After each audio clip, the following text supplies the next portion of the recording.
Hello 11th class. इससे पहले वाली वीडियोज़ में आपका जो चैप्टर हुआ था एटॉमिक स्ट्रक्चर, उसका थ्योरेटिकल पोर्शन हो चुका है। अब मुझे उसके न्यूमेरिकल कराने हैं। तो पहले तो मैं फ़ॉर्मूले लिख देता हूँ, आपके फ़ॉर्मूले नोट कर लीजिएगा जिन पे आपको न्यूमेरिकल करने हैं, जिन पर बेस्ड है न्यूमेरिकल आपके। एक साथ लिख देता हूँ फ़ॉर्मूले। एक तो होता है wave number,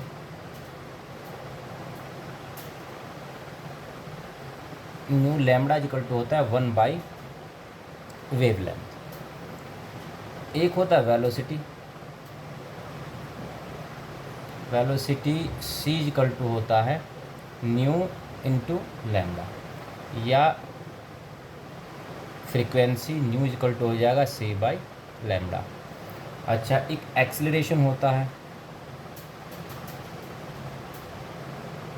a equal to delta c by delta T. एक इस फॉर्मूले पर होंगे।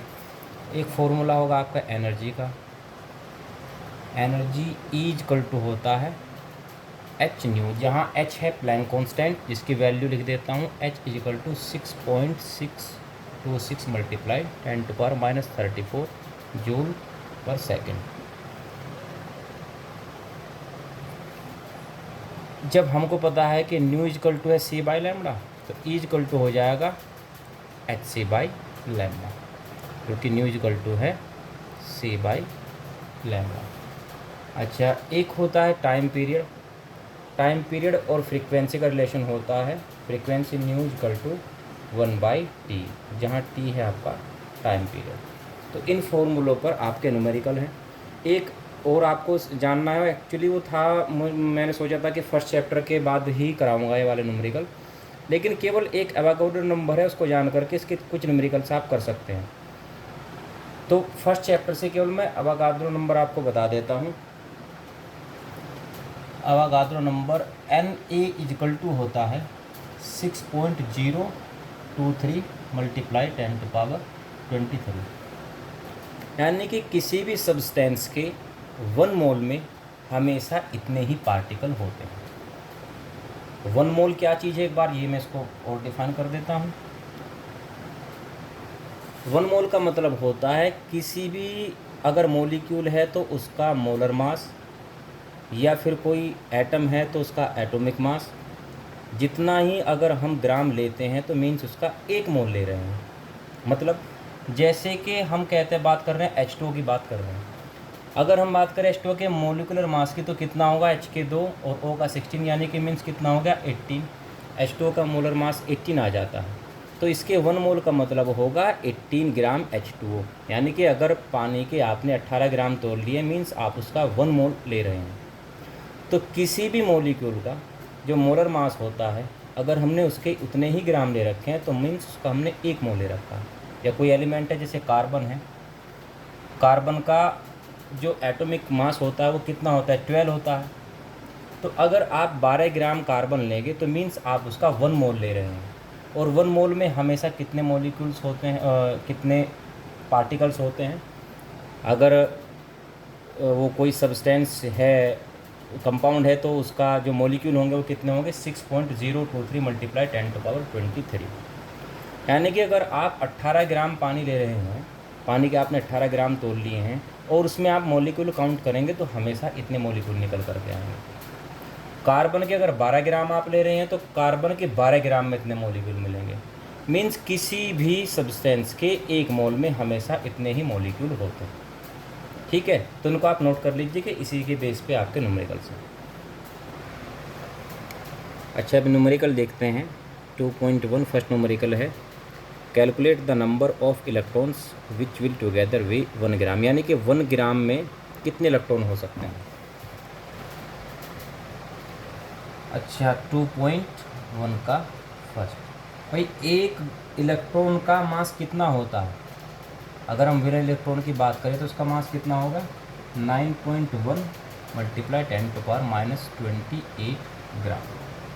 और ये कह रहा है कि 1 ग्राम में कितने इलेक्ट्रॉन हो सकते हैं, यानी कि 9.1 मल्टीप्लाई 10⁻28 ग्राम होंगे 1 इलेक्ट्रॉन में। और पूछ कितने में रहा है, 1 ग्राम में, तो इतने ग्राम में 1 इलेक्ट्रॉन है, तब 1 ग्राम में कितने इलेक्ट्रॉन होंगे, तो 1/9.1 मल्टीप्लाई 10⁻28 और इसको कैलकुलेट करके आ जाता है 1.098 मल्टीप्लाई 10⁻27।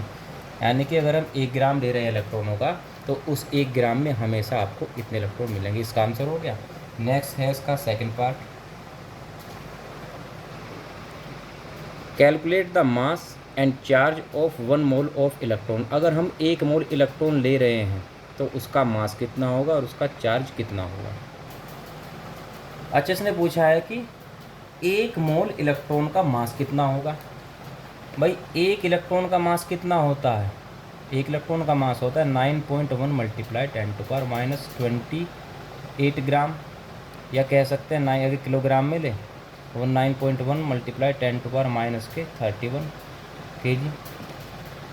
अच्छा, ये पूछ रहा है 1 मोल का, यानी कि 1 मोल इलेक्ट्रॉन का मास कितना होगा और 1 मोल इलेक्ट्रॉन में कितने इलेक्ट्रॉन होते हैं। अवोगाड्रो जो नंबर आपका होता है 6.03 मल्टीप्लाई 10⁻23 में कितने, इसका मतलब इतने इलेक्ट्रॉन का कितना मास हो जाएगा। 1 इलेक्ट्रॉन का मास इतना है तो इतने इलेक्ट्रॉन का, यानी कि 1 मोल का मास कितना होगा 6.03 मल्टीप्लाई 10⁻23 और मल्टीप्लाई 9.1 मल्टीप्लाई 10⁻31, और ये कैलकुलेट करके आ जाता है 5.48 मल्टीप्लाई 10⁻7 kg। दूसरा पूछ रहा है वो कि 1 मोल का चार्ज कितना होगा। पहले इलेक्ट्रॉन का चार्ज निकाल लेते हैं। 1 इलेक्ट्रॉन का चार्ज कितना होता है, charge of 1 electron equal to 1.6 मल्टीप्लाई 10⁻19 कूलम। और कितने का पूछ रहा है 1 मोल का। 1 मोल में कितने इलेक्ट्रॉन होते हैं 6.03 अवोगाड्रो नंबर होता है मल्टीप्लाई 10⁻23। तो 1 इलेक्ट्रॉन का चार्ज इतना और अवोगाड्रो नंबर यानी कि 1 मोल इलेक्ट्रॉन का चार्ज तो 6.03 मल्टीप्लाई 10⁻23 और मल्टीप्लाई 1.6 मल्टीप्लाई 10⁻19। इसको कैलकुलेट करके आ जाएगा 9.65 मल्टीप्लाई 10⁻4 कूलम। ये इसका आंसर आ जाएगा। नेक्स्ट है 2.2 का first, calculate the total number of electrons present in 1 mole of methane. Methane के 1 मोल में कितने इलेक्ट्रॉन हैं। तो पहले हम मीथेन के एक मॉलिक्यूल में देख लेंगे। मीथेन का फॉर्मूला होता है CH4। कार्बन का एटॉमिक नंबर कितना होता है 6 एटॉमिक नंबर का मतलब 6 इलेक्ट्रॉन। और हाइड्रोजन में एक एटम में 1 इलेक्ट्रॉन होता है, 4 एटम है 4 इलेक्ट्रॉन, तो टोटल कितने हो गए 6 इलेक्ट्रॉन तो इसमें है, 4 इलेक्ट्रॉन इसमें है, तो टोटल कितने हो गए 10 इलेक्ट्रॉन हो गए। यानी कि एक मॉलिक्यूल में मीथेन के 10 इलेक्ट्रॉन होते हैं। और पूछ रहा है वो 1 मोल मीथेन में, और 1 मोल का मतलब कितना होता है 6.023 मल्टीप्लाई 10⁻23। इसमें कितने इलेक्ट्रॉन है तो मल्टीप्लाई कर देंगे 6.03 मल्टीप्लाई 023 मल्टीप्लाई 10⁻23 मल्टीप्लाई 10, यानी कि कुल मिला करके 10⁻24 इलेक्ट्रॉन्स आ जाएंगे। बाकी के न्यूमेरिकल इससे नेक्स्ट वीडियो में आपको करा दूंगा। तब तक आप इनको जो इसके आगे के इस टाइप के न्यूमेरिकल होंगे वो देख करके इनको सोल्व करने की कोशिश कीजिएगा।